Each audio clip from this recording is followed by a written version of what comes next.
the unstable situation, we change the job frequently, and these changes may not depend on us, but on the company or the market. Probably you also were in a situation when you have to change a job a few times in the year. If it is related to some outside situation like the COVID pandemic, then normally we see that the ninth lord is also included in that affliction. Sometimes we are just doing the contract job, so the nature of the work is just like that.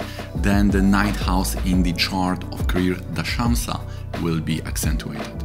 But sometimes one is joining the companies which are transitional, they are going bankrupt, they are changing the location, or joining another companies. This can be very stressful and can bring some internal storms. Because the finances are not guaranteeing, so we are not securing the future within that company, so also our perspective is very limited. As this is the astrological channel, we will examine the combination in the chart which are responsible for such karmic situations.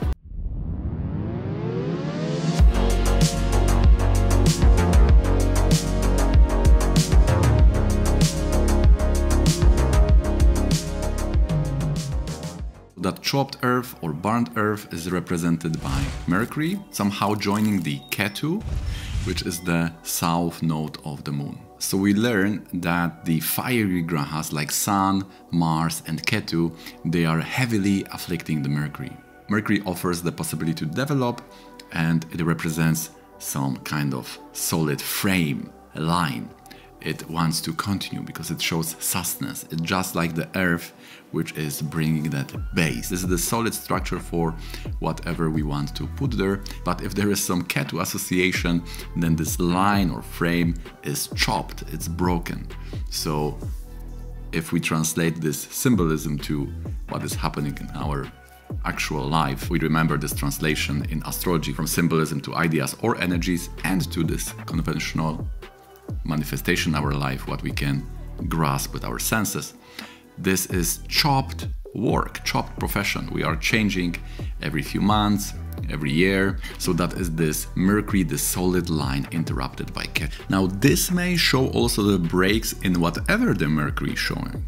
This can show educational interruption. This may also show some growth or sustenance, or maybe our side hustle. So we need to add another vital point, 10th from the moon, because if that is connected to this element of the chart, then definitely we are talking about our career life, our sustenance in the form of regular employment. So that would be the one combination. What about another form of this earth being burned? Each house has significators. So we have 12 houses, each house will have the so-called kavaca. For 10th house of career, the main one is Buddha or Mercury. Mercury and Mars, they don't like each other.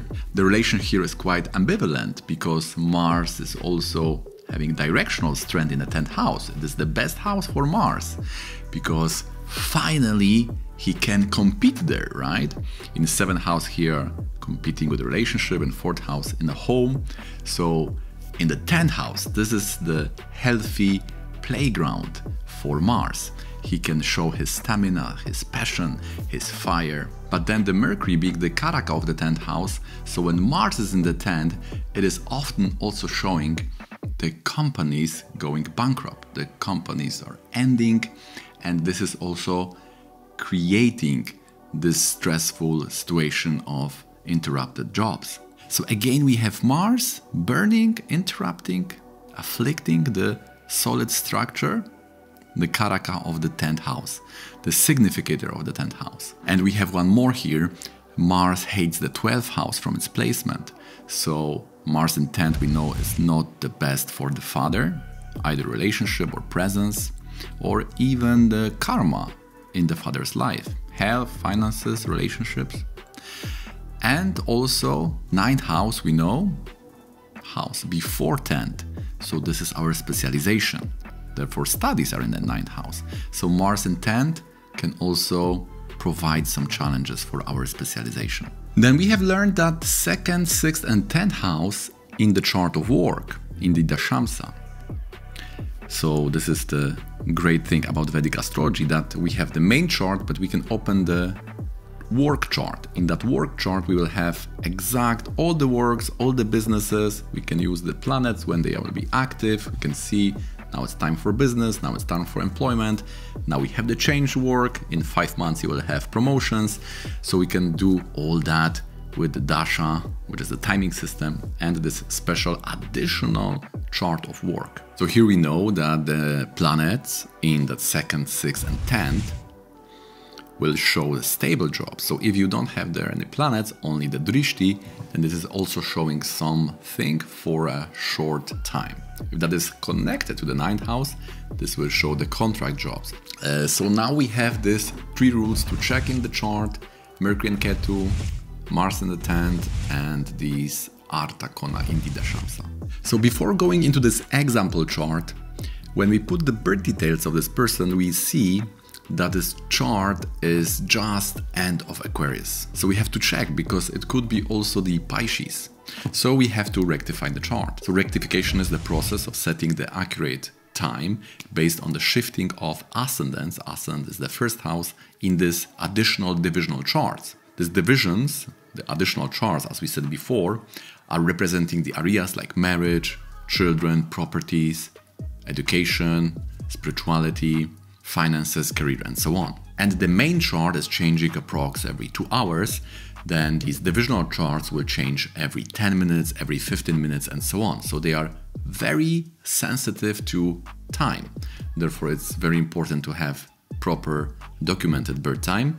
And also based on the past events, we are shifting this divisional charts ascendants, so it makes sense with the real-time scenarios.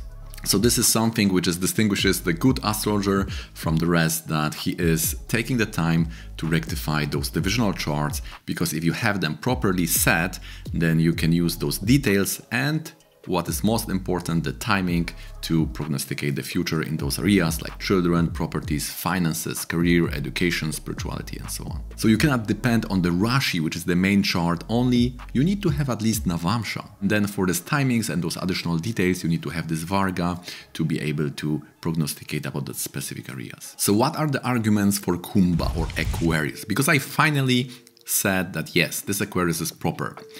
And we have 3 arguments here. The first would be the person has 2 children and they were born in Saturn, Venus, and then Saturn, Moon. 2 planets in the 5th house. The 5th house is house of children. So I have 2 planets here showing 2 children. And it's not always so easy, but look at the timing. First one in Saturn, Venus, and the second in Saturn, Moon. So the 5th house will be definitely connected here. Then we have the person moved abroad in Saturn, first time from India to US. And Saturn is the 12th lord, which is showing the foreign travel, and the person also married in the same Saturn. And we know that in the Rashi chart, the 12th house is showing the meeting of the partner, starting dating, relationships, marriage.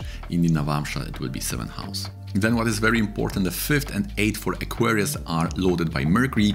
Person is involved in the stock market, so this Mercury related to this 5th and 8th and having the crucial role in the chart related to the finances is also very much supporting the Aquarius. And arudha is a good way to rectify the Rashi chart because it will change by shifting the ascendants. So for Aquarius we have arudha in Scorpio 1, with the Mars, which is showing the engineering background, but then it's also shifting to Gemini with the Venus there and loaded by Mercury. So Venus and Mercury, person was working as a manager in that communication institution. So this is changing, but also showing this technological background of Mars in the 10th house. So we are sure that the Rashi is Aquarius and we can go to the Navamsha. Rahu is in Lagna, so this is quite psychological, but these people are thinking a lot, they are planning a lot, they are strategists, so sometimes they have hard time to stop thinking with the Rahu in the Lagna. So this was confirmed.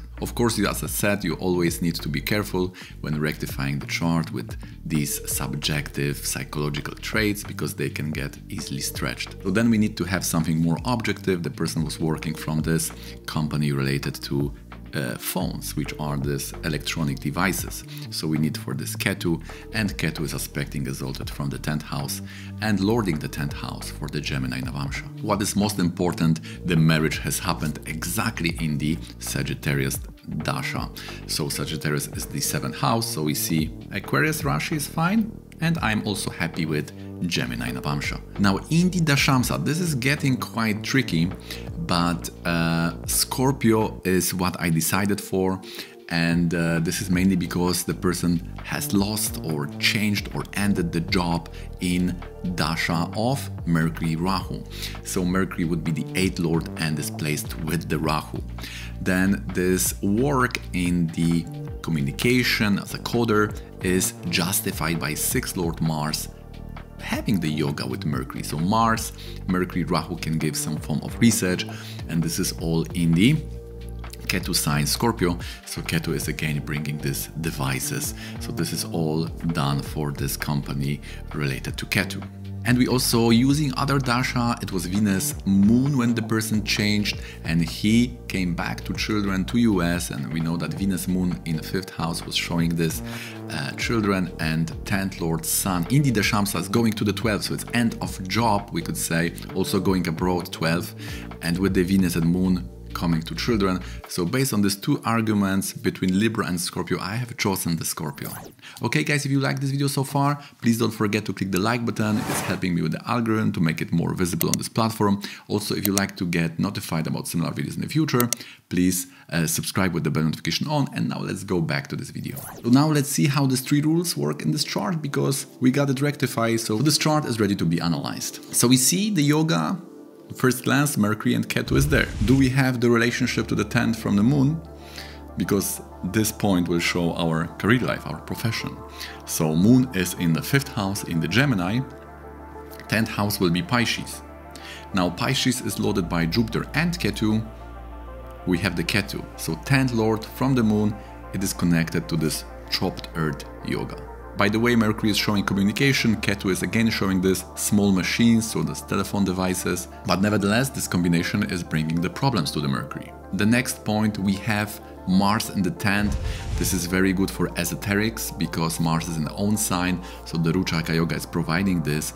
It's also very good for stamina and energy, like we said, but all positions have some plus and minus points, so this can show this bad fortune, financial or otherwise, for the companies, and one is karmically associated with such unlucky companies. And then we have this artha kona in the Shamsa, not occupied by planets but more lording or aspected by planets. So the person spent many years in this communication hardware company, but also changed the job very frequently, and this is shown by this Mercury and Ketu yoga. Because 7th house has to do with the deals and agreements, this interruption in the professional life can be specifically related to this type of partnership, be it on the personal level or also within the context of the companies.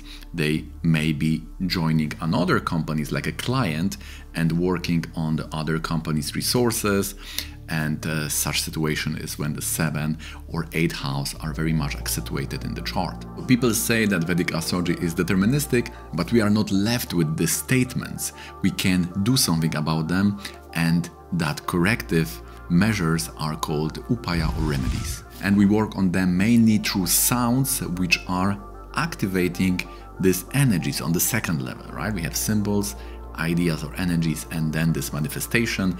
So we can work on this 3rd manifestation by various choices, like going to another country, setting the specific colors, price, directions, names. But also we can go to the 2nd level of ideas, and we can also do some repair there by the sound of the mantra as given by the rishis in this Vedic texts. So we have diagnosed the main problem is Mercury, so we want to provide the mantra which will specifically address this Mercury afflicted. And for this we have chosen, as Parashara is giving, the Narayana Kavaca.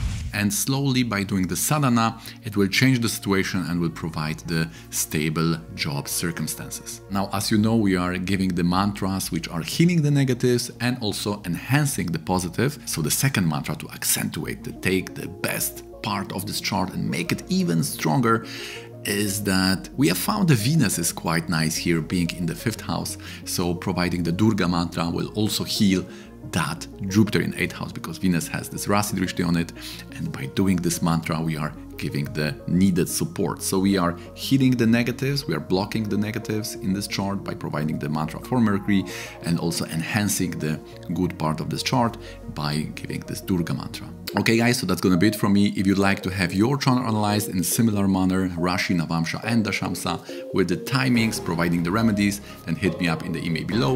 You can schedule the consultation for you. Thanks for watching till the end. Please don't forget to click the like button, subscribe if you'd like to get notification about similar videos in the future, and see you in the next one.